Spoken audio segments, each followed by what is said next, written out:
Hi, everyone. Your godmother's here. I have an exciting event for you tonight. We're reading from Chambered, which was released last Thursday. Um, what I'd like to do is read for you. We've gotten some really good reviews already from it. You're like, well, how? Because if it was just out last Thursday, but trust me, trust me. I want to read a review, like a little snippet of a review, because I think it really sums it up nicely.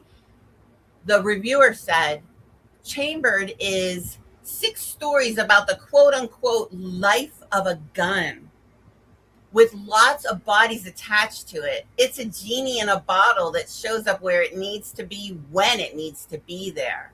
This loose biography, meaning biography of the gun, is told from 6 distinctly unique voices, each one a different bullet in the cylinder, and all of them fire true. Not a dud in the bunch.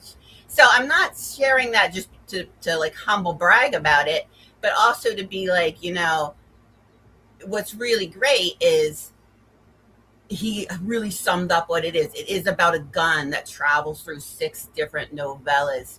And what I'm going to do is I'm going to put in the comment box um, the link to the Amazon so you can order the book if you would like. Now, what I would like to do is get us started off. I'm going to bring to the stage, and then I'm going to also introduce him, uh, our fearless editor and publisher, and really the mastermind behind the book. We have Woodford Lee Jones. Please allow me to introduce him. Woodford Lee Jones is a horror thriller writer who loves coffee, a good book, and a great story. His love for horror grew from watching movies in the late 70s, early 80s. However, it was only in his 20s that he started reading horror. He enjoys art, drawing, painting, watching live theater and movies, traveling, reading, book cover design and book formatting, and supporting his fellow writers, as I've learned. Nightly and on the weekends, he can be found with a hot cup of coffee, studiously banging out that next chilling tale. He always strives to keep it dark, disturbing, and a little bit creepy. Welcome to his darkness. He lives in Greenville, South Carolina with his wife, Lori.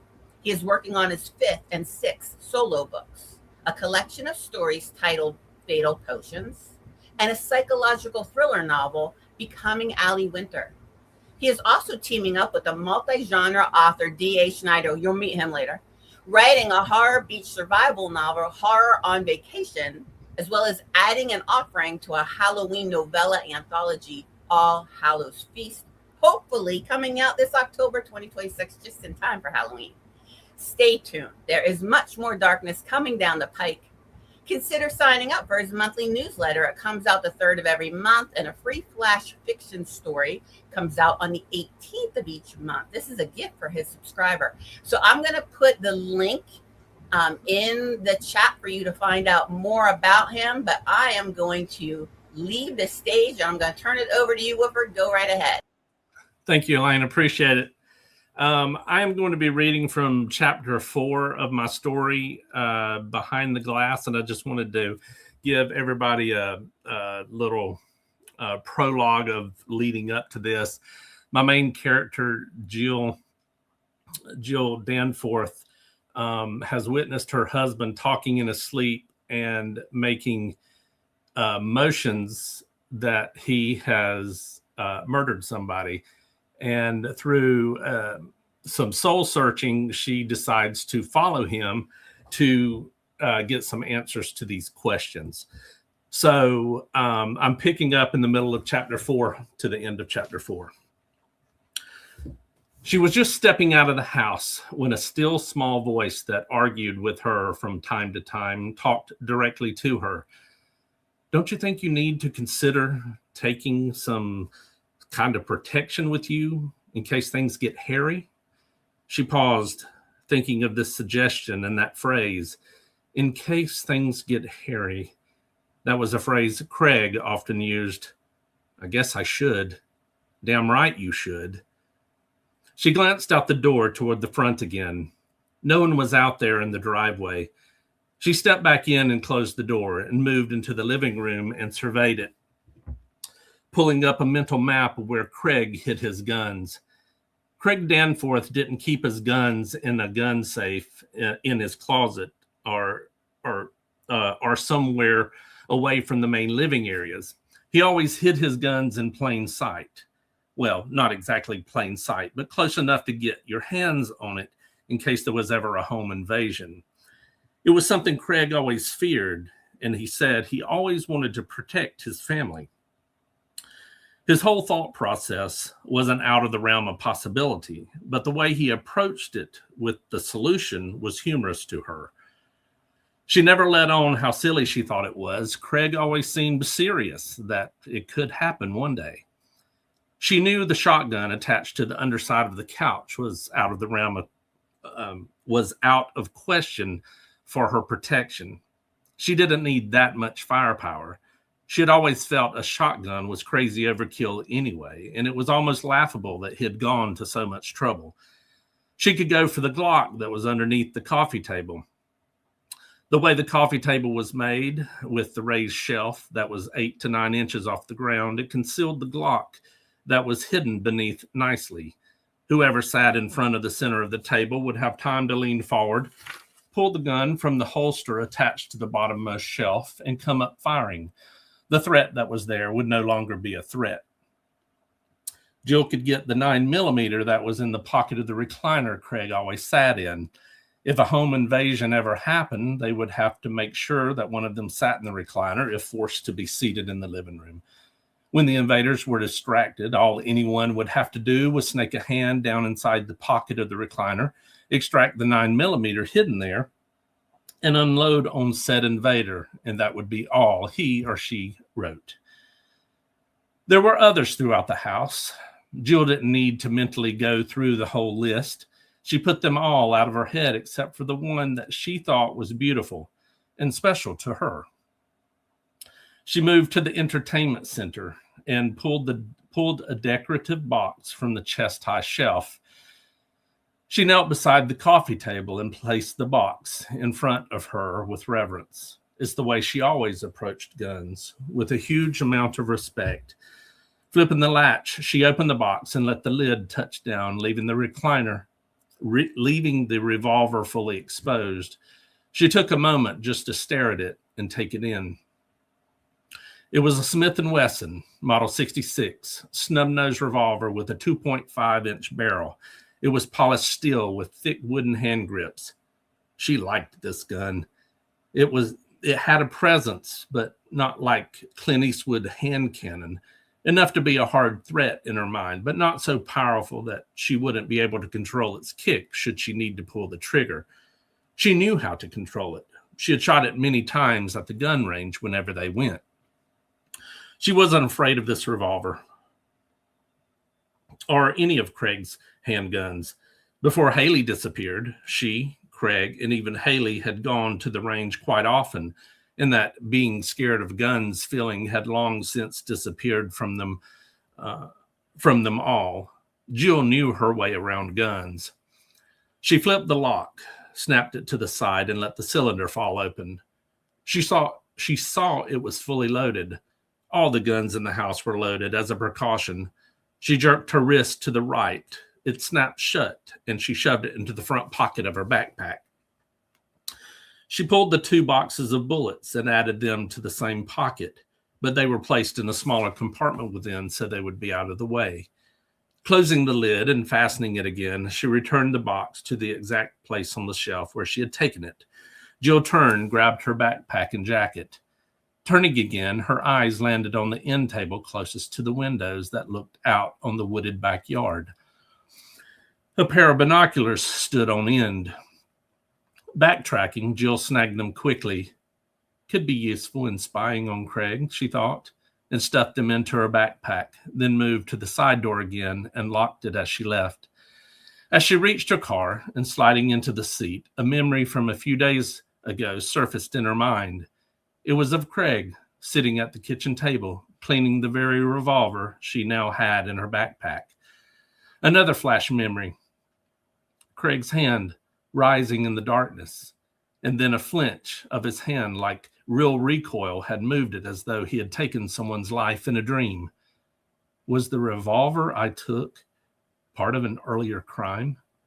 The thought stopped her cold, and she looked over the steering wheel back at the house she called home. It will be a question I ask him when this inevitable confrontation happens. Jill and the house suddenly didn't feel safe anymore.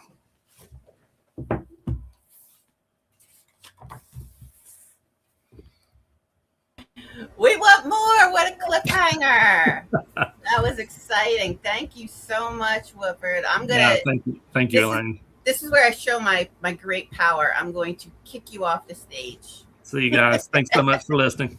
You'll be back later. He will come back later. And I want to introduce our next author. D.A. Schneider is an author of horror and mystery who lives in Indianapolis, Indiana. After trying for some time to break into the comic book industry with his artwork, D.A. decided to focus on writing instead. A former NFL and entertainment columnist, D.A.'s most recent books include The Cozy Murder Mystery, Death of a Scholar. This is the Holly Reynolds Mystery Book 1. A modern-day Agatha Christie-esque murder mystery, Opulence and Misery. And the horror crime novel, Salvation. D.A. signed with KGAH Publishing in May 2017, Editingle Indie House in 2022, and Distinguished Skeleton Press in 2025. He co-founded Po Boy Publishing in 2020. So I am going to excuse myself from this stage, and D.A., go ahead and start. He co-founded Po Boy Publishing in 2020. So I am going to excuse myself from this stage, and D.A., go ahead and start. Okay. I will be reading from chapter 5 of my story, Mr. Vengeance. It was a Wednesday night, and Leo was well aware of the St. Mary's evening services every week. He had a few minutes to kill and stopped for a slice and a cold beer. Of all the things he missed about the real world while he was in the joint, these two were near the top. By the time he parked just down the street from the church and walked the rest of the block to the entrance, the pews were nearly full and the organ music was playing. Leo took a seat near the back and waited for the show to begin. The crowd applauded as Leo's old friend, Bruce Kaplan, took the stage. Kaplan looked just the same as Leo remembered. He was a black man with skin the color of coffee, heavy on the cream. His bald head gleamed under the light fixtures, and as he approached the pulpit, he flashed that old charming smile that he once said would make a nun's panties drop. Leo wondered if he'd put that to the test now that he wore the collar of a priest. Leo thought old Kaplan must be doing something right. In all his years of being dragged to church by his mother, Leo had never seen such a lively congregation. They clapped and cheered until Kaplan motioned for them to calm down. Once they had fallen silent, he began his sermon in earnest. By the end, Leo had to admit that Kaplan was at the top of his game. If he didn't know better, he'd have even been convinced that the old con man had gone straight and actually believed the shit he was shoveling. As the sermon came to a close, a young man appeared at the front of the aisle. He was dressed in his Sunday best, but Leo recognized muscle when it was presented to him, J.C. Penney suit notwithstanding. Mr. Albert is now going to come around with the collection plates, Kaplan called to the congregation. As you all pass it around, remember that we are in the process of getting approval for the renovation of the church's historical pilasters, and anything you can give would go a long way. God bless you all.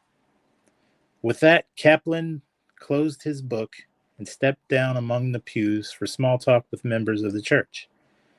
Leo sat patiently as others placed their contributions into the collection plates and moved toward the exit.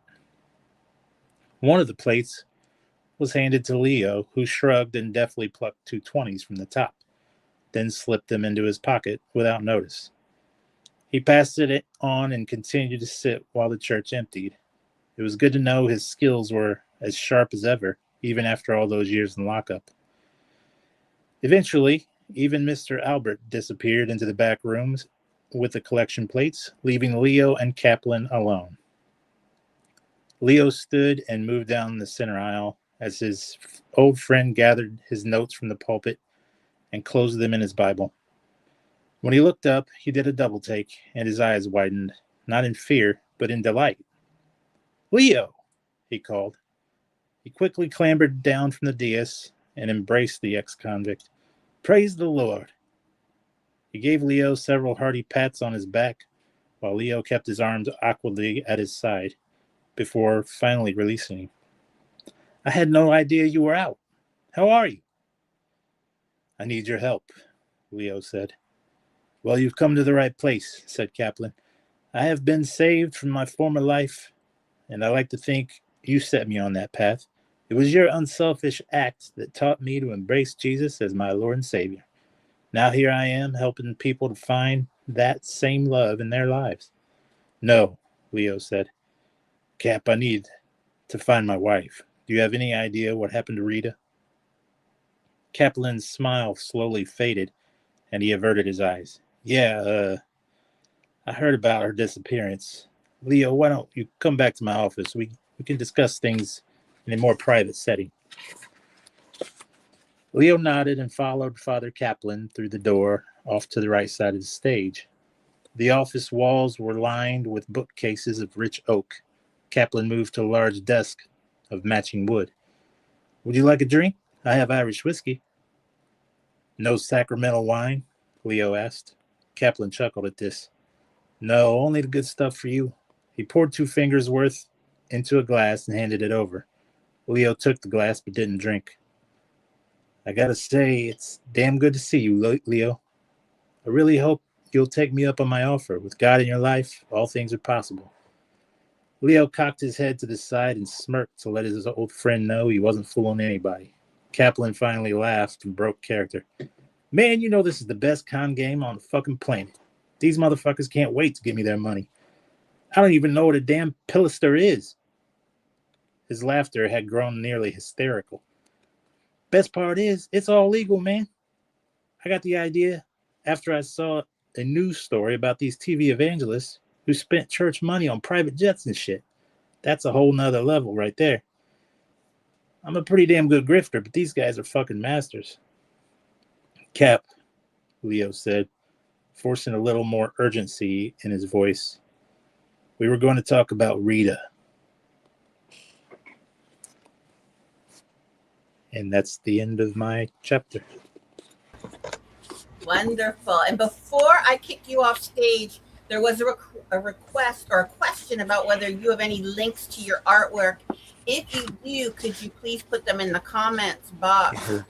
You don't think you have? Do you have any? Maybe no. If you do, please, okay, please try to put them in the comment box if you do. And we will bring you back out later, and people can certainly continue to ask about art if they are interested in that. Thank you again. That was such a wonderful reading. I'm going to add our next author to the stage and introduce her. N.J. Gallegos is an emergency medicine physician by day, horror author by night. Medical maladies, haunted hospitals, and the impending zombie apocalypse dominate her oh-so-delectable brain.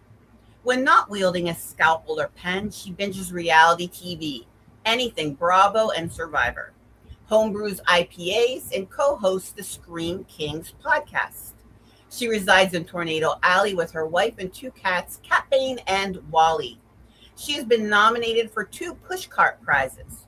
Her novella, Just Desserts, won an American Legacy Book Award in the psychological horror category in 2024.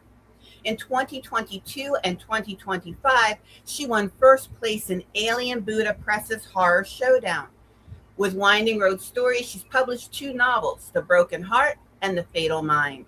In 2026, she released Eat Your Heart Out with Black Hair Press and Time of Death, a collection of medical horror with WRDS. She's taken part in multiple anthologies and projects with more on the horizon, and I am going to put some of her links in the chat while she's reading. NJ, go ahead whenever you're ready. From Backbone and a little prologue to this, my character Sam wakes up in an ICU and discovers she is now confined to a wheelchair due to a near fatal spinal injury.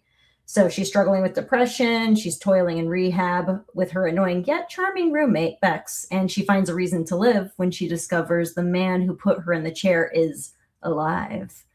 Now, how is she going to exact her revenge on Jacob Brady? Let's find out. So this is from chapter 12.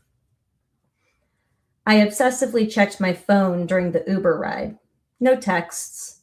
Bex made it home okay per her shared location. You can drop me off here, I told Sergey. 3 houses down from ours. Our neighbor's topiary would obscure any view of me. Of course. Moving with lion-like grace, he fetched my wheelchair, popped it open, and then grabbed my door. Here you go. Repeating my prior movements, I transferred myself lickety-split to the chair. Thanks. Need any more help? Sergey asked. I shook my head. Good from here, thank you. Sergey cocked his head and shot me a finger gun. Stay cool out there, yes? Same to you. Languidly, I rolled down the sidewalk to our place and as stealthily as possible, made my way up the ramp. Pushing open the front door silently, we WD-40'd the hinges and applied a piece of duct tape in a ridiculous hot pink color over the latch earlier that morning, readying everything. I'd also wrapped some of the pink duct tape around the crack handle of the gun, right above the engraving, making it look like a Lisa Frank production. I couldn't obscure for Haley, someone who meant something to my savior. But the last thing I needed was for the damn thing to fall apart before I blew Jacob Brady's brains out. That would totally harsh my mellow. Cruising down the hallway, I held my breath. My wheels weren't totally soundless, but the music drifting from the sitting room covered their tread. Before reaching the entrance, I snaked my hand inside my bag and gripped the duct tape handle. I let out a shaky exhalation, hoping against all hope our ruse worked, that he wouldn't wonder why there was a tarp spread out on the floor. For painting, Bex would explain. I hate this wall color, don't you? That she was able to maneuver him as planned, seated on the couch with his back to me, his luscious locks a perfect target. All I had to do was pull the trigger. Easy peasy. Here goes nothing.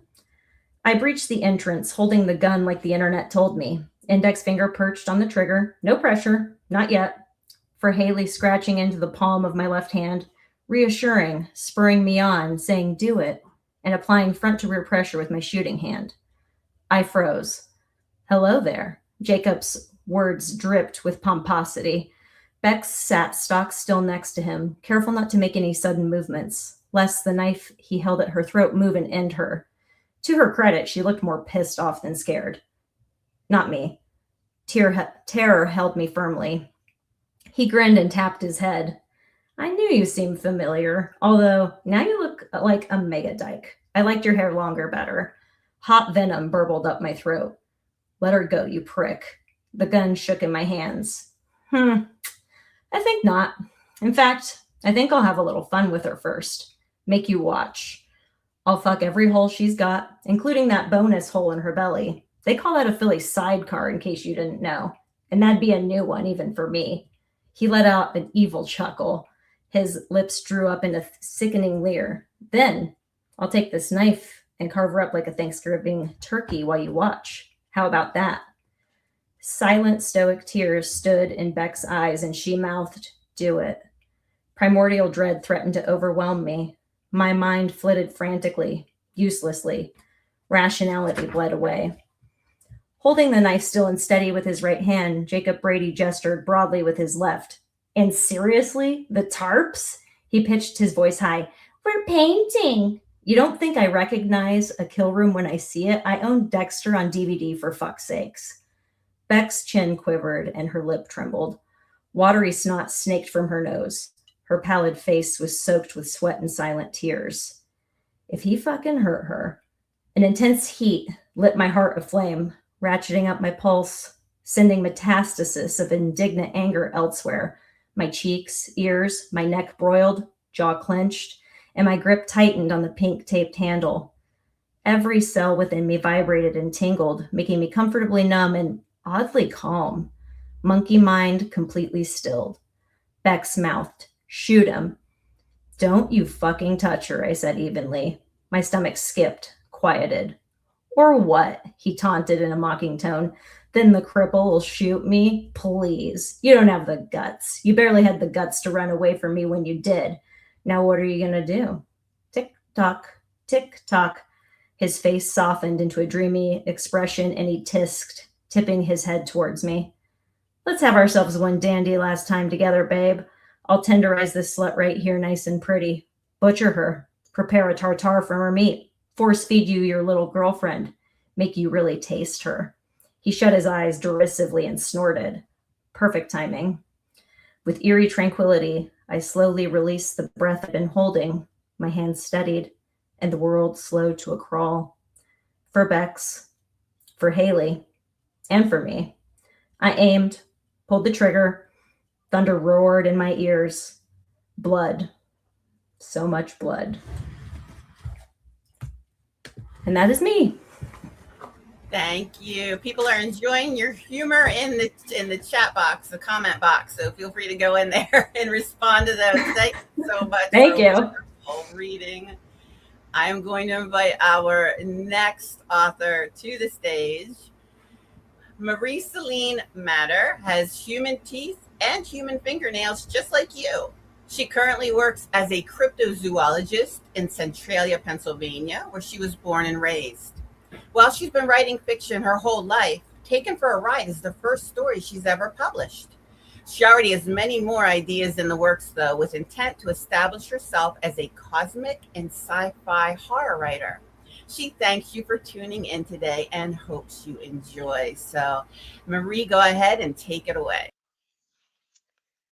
Hi, everyone, and thank you so much for joining today. I'm super excited about this. So I have a little context I want to read first and foremost. So this story follows Claire Templeton, the character secretly carrying the revolver and the trophy wife of Shady Entertainment CEO Marcus Templeton. Up to this point, they've been touring the abandoned grounds of the theme park Dreamscape to see if it's a worthwhile investment to renovate. With them are executive assistant Jack, PR director Janet, the cruel CFO Susan, the cruel CFO Susan, her silent husband Stuart, and their troubled teenage daughter Audrey. As the tour has gone on, two things have become clear. Renovations by Marcus's company Radiant Realms have always been cheap and fatally dangerous, and something is increasingly off about their tour guide Caitlin. At the end of the tour, Susan humiliates herself by tripping and falling. She punishes the meek Stuart for laughing at her by punching their daughter Audrey in the eye. Claire is held back from intervening by Marcus. With no one else in the group willing to address what has just happened, the deal for the park is in its final stages. So I will be reading from the very end, or toward the very end of part 1 of 3. Excuse me. "So, are you ready to sign?" Caitlin asked. Marcus hesitated, putting a hand to his round chin. "I'm going to take a walk and clear my head. I'll have an answer for you once I get back." The trio disbanded. Marcus headed down a side road of Whimsy Dream Square, following a path through a cluster of trees. Claire hesitated, shifted her purse on her shoulder, then quietly began to follow him. Excuse me.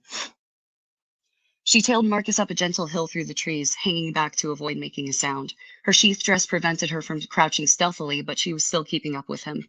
Her heart began to beat faster. She felt the jostling weight of the revolver heavy on her shoulder. This was the best chance she would get. They emerged on a hill of dead grass and tangled weeds, able to see all of the Garden of Potential from that view. It was the only place she'd seen in the park with no televisions or cameras.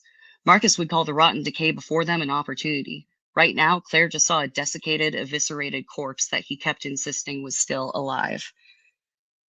Marcus paused at the peak of the hill. Claire inched the zipper of her purse open, adrenaline coursing through her as her fingers brushed the cold steel of the gun inside. She slowly pulled the gun into view, holding it out in front of her, toward Marcus. Handle first. Claire took a shaky breath, steadied herself, and called, "Marcus?" Marcus turned around and looked with surprise at the revolver Claire was offering him. She extended the handle to him, pointing the barrel at herself in the process. "What the? Don't hold it like that!" Marcus chastised her, moving forward and snatching the gun out of her hands. "Jesus, Claire, what is this?" A gift," Claire stammered. "It's a gun for your collection. I know you said you like pieces with history, so Marcus held the firearm up for inspection. It was a silver-framed, six-chambered Smith & Wesson with a splintered wood handle held together on the right side by pink tape. Most perplexingly of all, the words "For Haley" had been carved into the left side of the handle. Where did you find this? Marcus asked. Yesterday, when I was on a walk in the rain around the Airbnb's neighborhood, Claire said. She began to wring her fingers together. It was in a housing development of all places. The rain came back out of nowhere, and I ducked into one of the unfinished condos to wait it out. Of course, it wasn't much better inside with all the mud, but it must have been serendipity since I found this. You're giving me a random gun that you found in a housing development as a gift? Marcus asked. You know I collect antiques, right? You said you collect things with a story, Claire said, somewhat defensively. Remember? And when I found this revolver, all I could think was, who's Haley? How did the handle get cracked? Who taped it up? I thought maybe we could try to figure it out together or come up with our own story of how it got there. Marcus held the revolver by the thumb and forefinger. Claire, I have a genuine Civil War musket. I have the rifle that killed one of the last white rhinos. That is history. This is junk. I'm surprised it's not an evidence lockup. Claire felt a sickly bolt of adrenaline seize her guts. She was losing him. Time to go for broke. I'm sorry. I just want to do something nice because I feel like you've been distant lately. I know you've been busy with work, but I miss you. I miss us. I was hoping we could talk about it. It's really been affecting me. Is that okay? Marcus smiled at her sadly. I don't know why I expected any different. What do you mean? It is just like you to turn this around when that's exactly what you've been doing to me. It's a phenomenon called projection. Do you know what that word means? It's a form of gaslighting. It's abuse, Claire. You've hardly looked at me, let alone touched me for 3 months, but I'm abandoning you? He gestured to the gun. And even if I was being distant, this is what you would get to win me back? But abuse? Oh God, have I been ignoring you? Claire asked, her stomach prickling.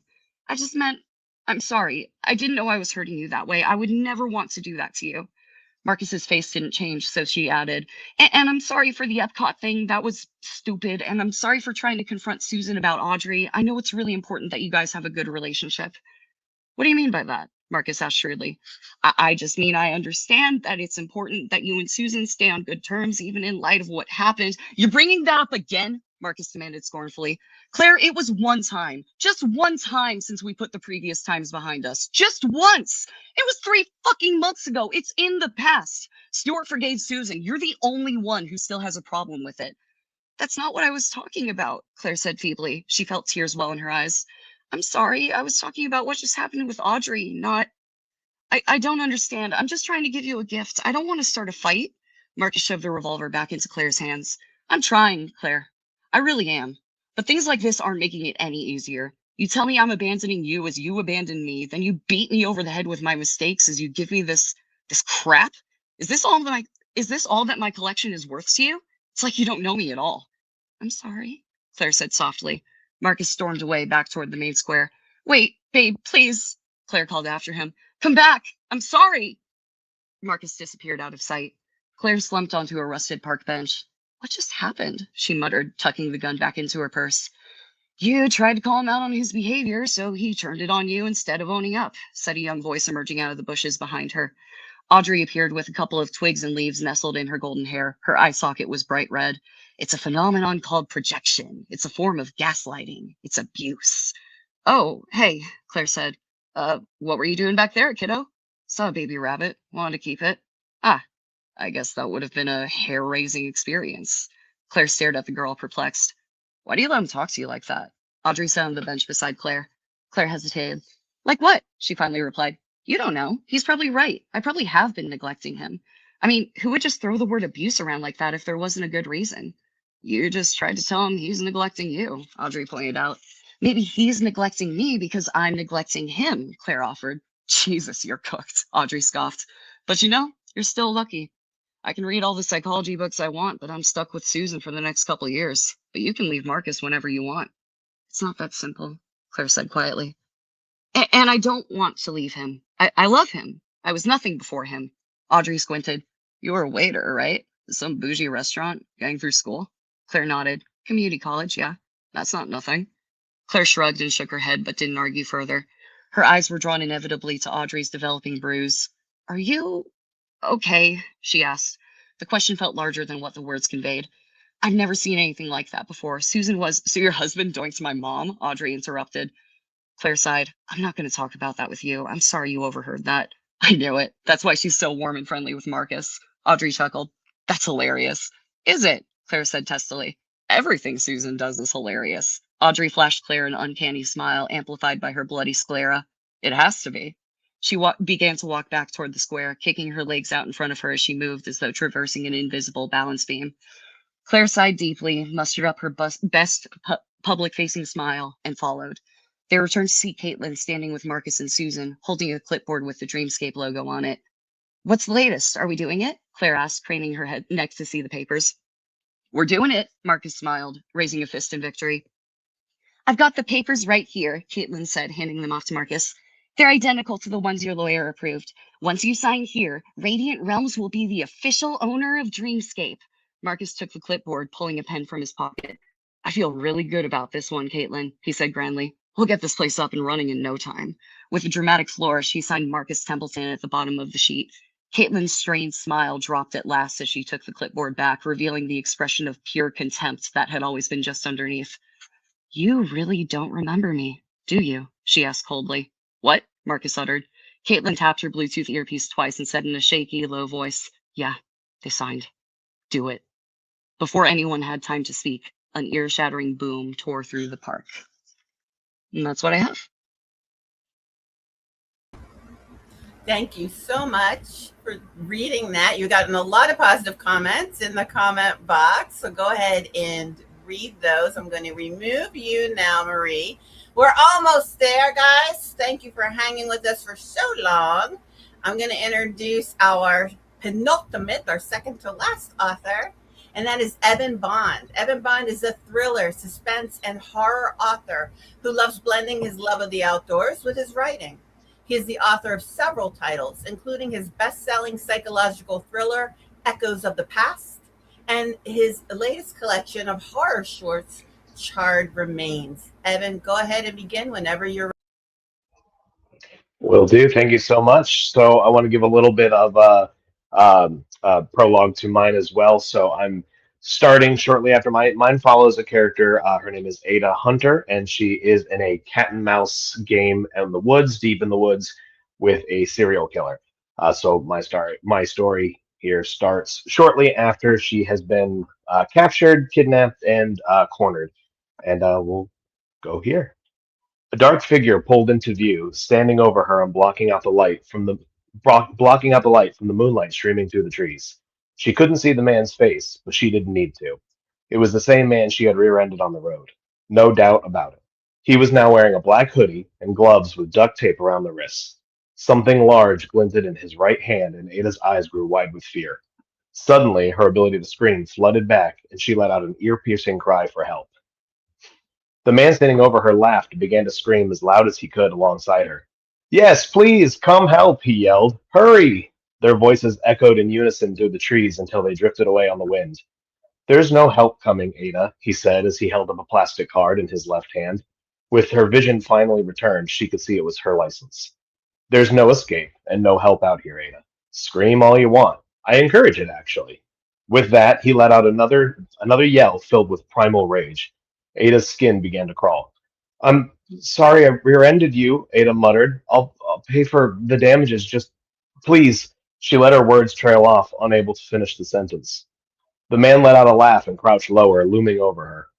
I'm not mad about the car. A little paint and she'll be as good as new. Bumper is reinforced anyway, so shouldn't even be much more than a scratch. She's been through this before. Despite the hot, humid air of summer, Ada felt a winter storm roar up in her veins as it traveled all throughout her body. This was clearly not the first time this deranged man had done this. Ada tried to slide her body backward through the dirt to escape the stare of the wild man standing over her.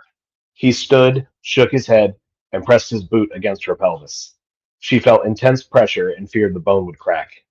And just where do you think you're going? The man said, looking around. In case you hadn't noticed, there isn't much out here. She knew pleading with the man would do her no good. He seemed to want nothing other than the satisfaction of hurting her. Crying and begging would only make things worse for her. Control over his helpless victim. Despite her utter fear, she refused to give it to him. He stared at her for a moment as if waiting for the tears and begging to start. A quiet one, huh? The others always begged, screamed, and cried at this point. You are a fascinating one, I'll give you that. Without warning, the man released his foot and bent down in one swooping motion, picking up Ada by her collar. He flung her into the air with ease, pressing her firmly up against the bark of a tree.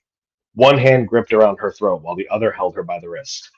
Her chest ached and burned for the want of air as her windpipe closed. In desperation, her free arm shot up and flailed around like an injured snake before it finally found its fangs and slashed across her attacker's face. He let out a cry, losing his grip as he stepped back and pressed his hand against his left eye. Ada fell to the ground, gasping for air. You little bitch, the man screamed as he pulled his hand free and checked for blood. There was only a trickle, but Ada was proud. Fuck you, she panted. This only served to enrage her attacker, who delivered a kick to her stomach, sending Ada rolling through the dirt and landing face up. An intense pain stung in her abdomen, but quickly dulled as her adrenaline began to flow. You're gonna beg before the end, I promise you that, the man stepped forward, straddling Ada before dropping on top of her. The most intense fear Ada had ever felt in her life erupted up and down every nerve ending in her body. There was no knowing what this man would do next. Would he continue to assault her? Would it turn sexual? Was he planning to end her life now? These thoughts all flashed through her mind in an instant, nearly overwhelming her. She felt like she would black out and vomit simultaneously.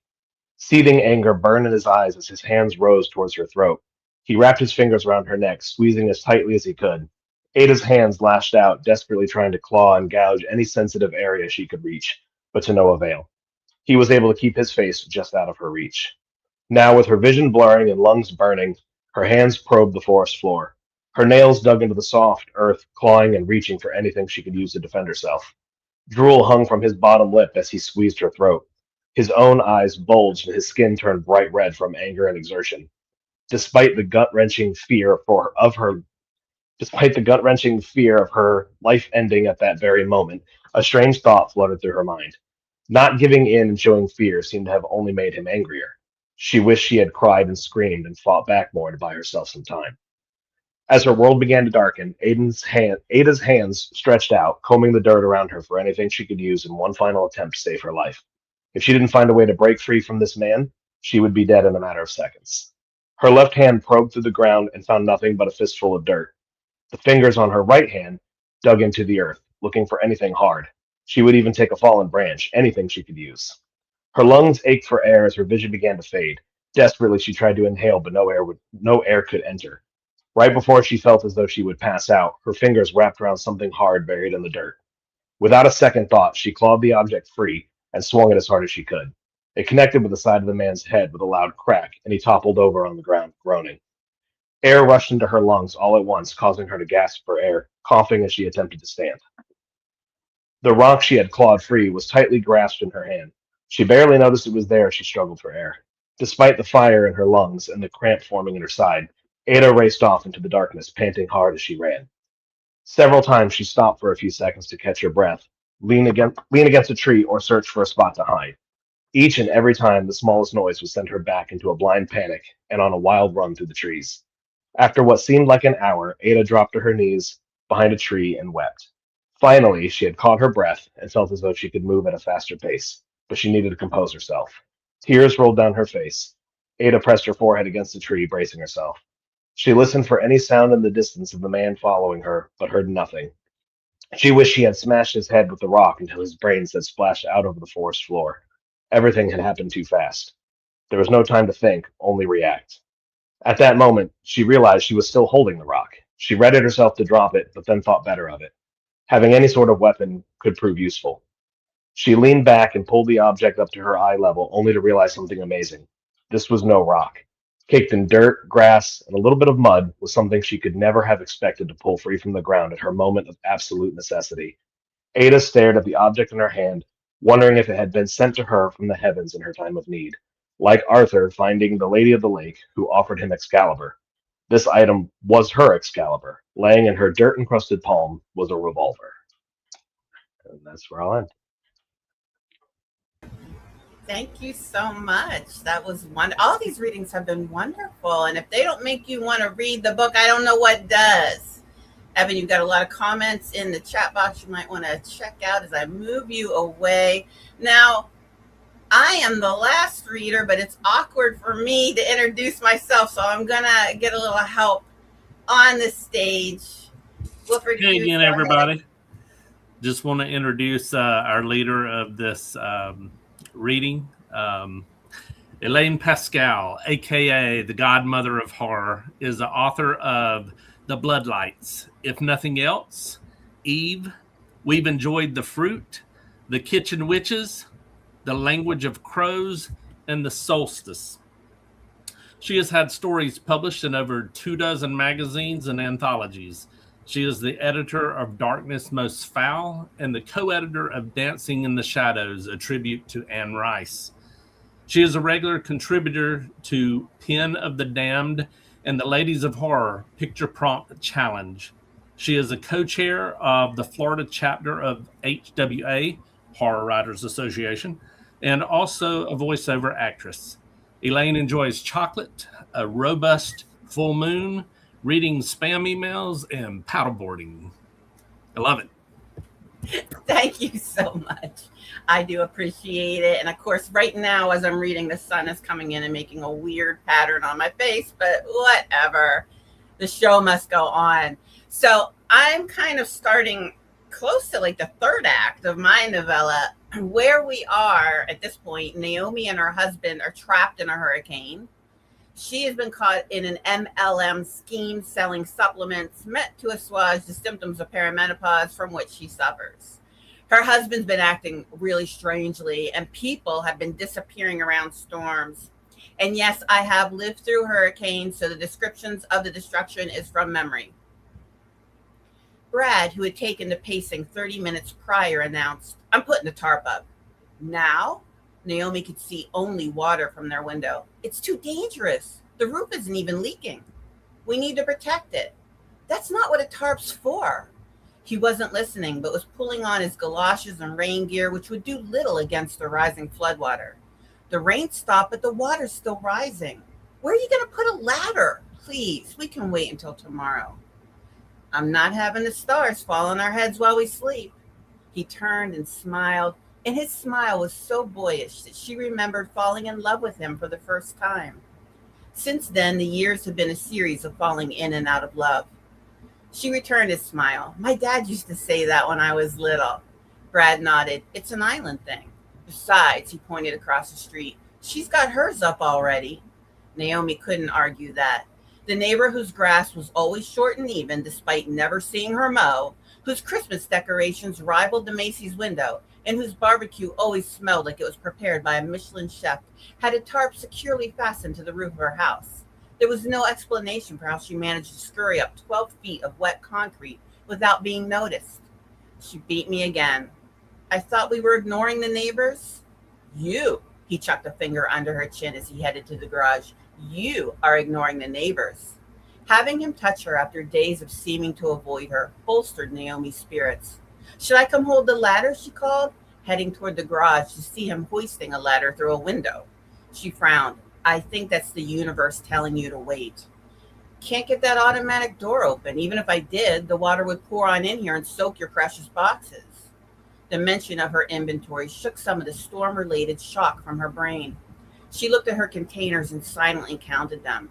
"One's missing." He was focused on finding flat earth to stand the ladder upon.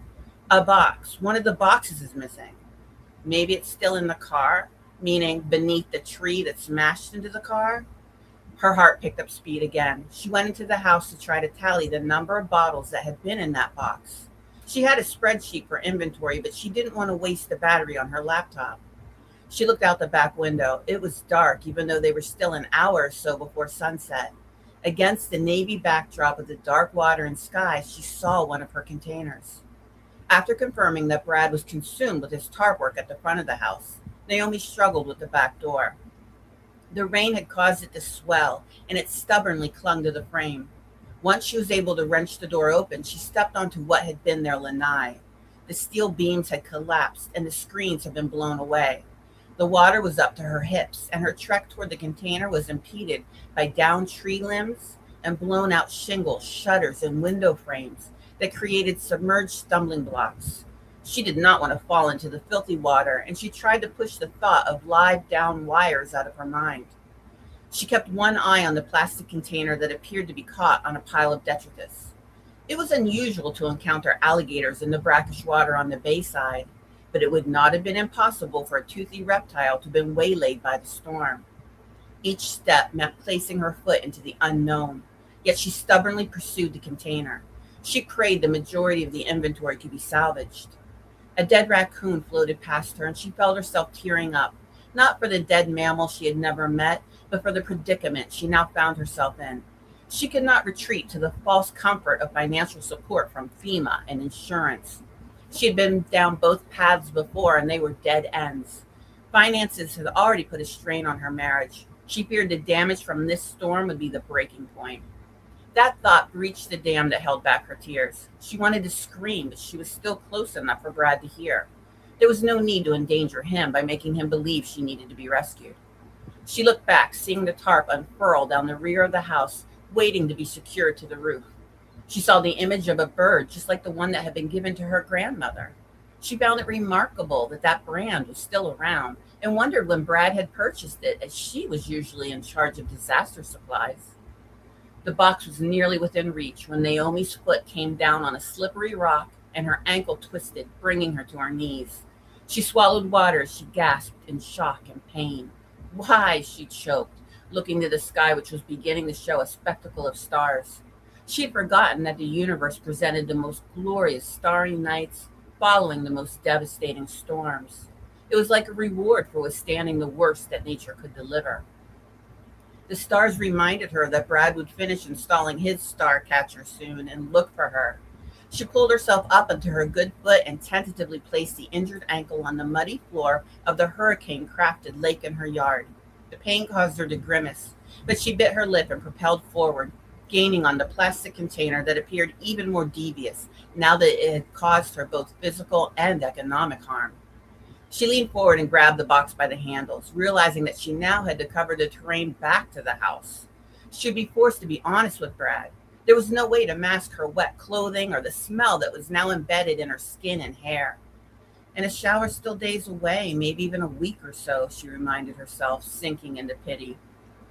Once the container was freed from the jetson, it moved easily, floating atop the water. Naomi knew that boxes of cereals within would have provided additional weight. She paused to lift the lid and peer inside. She prayed she would see her inventory intact, but her prayers were ignored. Instead, she saw an old book wrapped in yards of cellophane and a smaller box locked with a padlock. She looked back to the roof to see if Brad was finished. The tarp was gone. Oh, shit, she whispered. That was not a good sign. She had to get back. She pulled the container along with her, planning to examine it later. She bounced along tediously, floating more than walking to avoid putting too much weight on her ankle. It felt as if it took 3 times as long to return to the house as it did to retrieve the container, and she cursed herself for her impulsivity. Brad, she called as she carried the container through the back door. I know I shouldn't go out. I just saw some of my stuff, what I thought was my box. There was no one in the living room. She checked the bedroom and the bathroom. No sign of Brad. She went to the garage and peeked out the window Brad had used as an exit. The ladder was no longer there.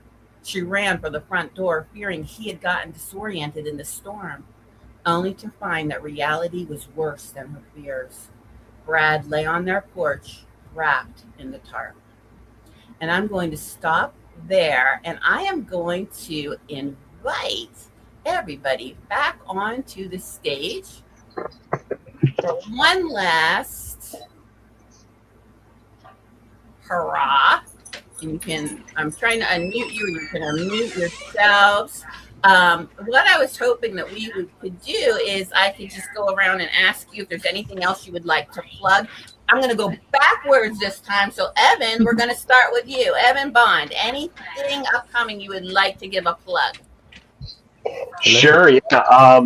So I am currently editing, or actually almost done editing, a vampire novel called Survive the Light. It's kind of backwards. It's man is the real monster in this book. So I can't hear, babe. That sounds really good. Marie, I'm not anything lying, you I can't you hear. in your intro it said am I you're doing working wrong? on things. Is there anything you'd like to plug or mention? I don't really have anything like immediately like, oh, this is gonna be out in the next few months or anything like that. But I've been very, very hard at work on a couple different, more weird fiction type stories, more on the cosmic horror side of things, with some sci-fi elements. Very excited to get those out there, but for the time being, I'm just hard at work. Oh, well, we wish you luck with those. We're excited to read them when they're ready. Yep. And Jay, what about you? I got a couple things I'd like to chat about. So, obviously, check out the podcast I co host, which is the Scream Kings podcast, where myself, Nathaniel J. Darkish, and Max George delve into the horror genre through film, literature, folklore, the occult, and we also have authors, filmmakers, more. And we just got picked up by a network, so we're with the Spark Podcast Network. So, yay. Yay. Yeah. It being June, it being Pride Month, I recommend that you guys check out my lesbian cannibal novella, Eat Your Heart Out, which came out with Black Hair Press. It came out in March, and it follows the toxic relationship of two first-year medical students. And as you can imagine, cannibalism is a metaphor for love. Problematic, whatever. May 26th, I had my short story collection come out, which was Time of Death, a collection of medical horror. And that's with Winding Road stories. And it's got zombies, it's got ghosts, werewolves, splatterpunk, scary nuns, flash fiction, rebels, and more. And last but not least, my Scream Kings co-host, Nathaniel J. Darkish, and I are co-writing Tapeworms with Whisper House Press. And it takes place in 1997, leaning heavily into the nostalgia of a better age. And it follows video castle workers who discover a series of horrible found footage tapes in their return bin, launching them into a mystery of wormy proportions. And kind of the comps would be like The Thing and The Faculty. So check those out. Sounds great. That's Thank a lot. you. A lot. Awesome. DA, what about you? Do you have anything you would like to plug?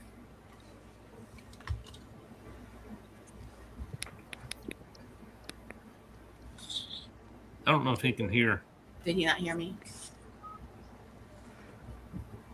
I think there's a delay between like the StreamYard and the YouTube live stream. There might be a delay for some people. Yeah, I think. Woodford, do you want to me? go ahead and Sorry, I can't hear you, but yeah, I'm sorry. I'm working on a book with Walford. Can you guys hear me okay? Oh, yeah.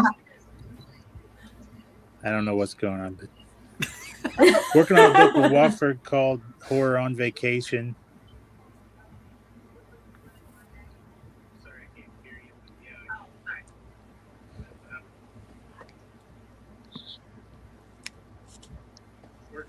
Well, that sounds like a good one.